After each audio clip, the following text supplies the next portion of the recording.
Now, what is the problem that you're trying to solve? Is it that the educational system isn't preparing people adequately for the jobs that exist today, let alone tomorrow? That's one problem. But when we talk about entrepreneurship and education together, we're talking about two related problems. One, how can we generate more entrepreneurs to solve a lot of the problems, the grand challenges, the big problems facing not only the United States, but all over the world? How do we get more people to address those challenges through entrepreneurship? What are the distinguishing characteristics of an entrepreneur that makes them different from other people? So this is a long-running debate in the world of entrepreneurship, and it's still not settled. Some people draw distinctions in terms of psychology. I think that's probably a black hole, that it's not along the lines of psychology. I think it has to do with a lot with your experience, with how you see problems, and whether you just see problems and complain about them, or you see problems and see it as an opportunity, as something to be solved. Is there also an element of being willing to take risk? Whereas if you're in a nice, safe job, you might not be able to rise too high, but you'll be able to maintain a level. There is some of that, and most people talk about entrepreneurs in terms of they have low risk aversion or a high tolerance for risk, or they enjoy risk taking.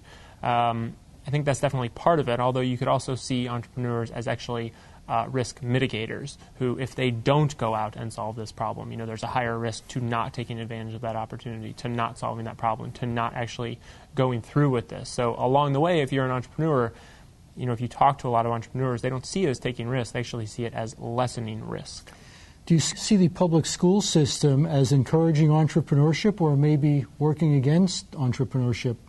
So if you think of entrepreneurship as problem solving, right? Problem solving takes a lot of creativity. It takes a different kind of mindset to see problems as opportunities. In general, the public school system is not very much oriented to creativity, towards seeing problems as opportunities. And so I think that that's the other area we try to work on. How do you educate people not only to be entrepreneurs or to be entrepreneurial, but how to participate in an entrepreneurial economy? And that's a dramatic, not only perspective shift, but also shift in how we teach people.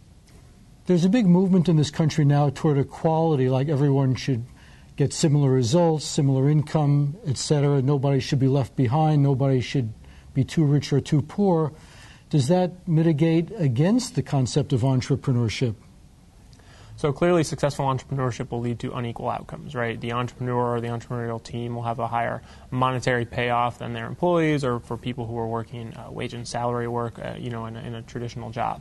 The economist's argument is that some inequality is not bad because it provides an incentive for you to keep moving up, to keep striving. We're obviously never going to banish inequality, but it's more important from an entrepreneurship perspective as well as the education perspective to focus on the opportunity and access, because one of the problems now is only thin slivers of the population even have an option to become entrepreneurs and to succeed at it. It seems like the most successful entrepreneurs don't become entrepreneurs because they necessarily want to help the world, but because they want to do the best possible for themselves, make as much money as possible or be as famous or revered as possible. Is that a problem? Is the motivation of the entrepreneur a significant issue? So this is a huge debate, too, because right now there's a big movement under sort of the auspices of social entrepreneurship, which draws the distinctions on motivation. If you're motivated to make money, you're not a social entrepreneur. If you're motivated to help people out, you are a social entrepreneur. Motivations actually shouldn't matter. And there's a mix of motivations when you think about, the entrepreneurs that come to mind when you and I think about the words Steve Jobs, Thomas Edison. They had a mix of motivations. Yes, they wanted to be empire builders. They wanted to be captains of industry, world-conquering types of people. But they also were trying to solve problems. They were interested in specific technical problems. And some part of them, yes, probably saw the social benefits that they help people, but the motivation shouldn't matter, because if you're successful, you are going to help a lot of people out.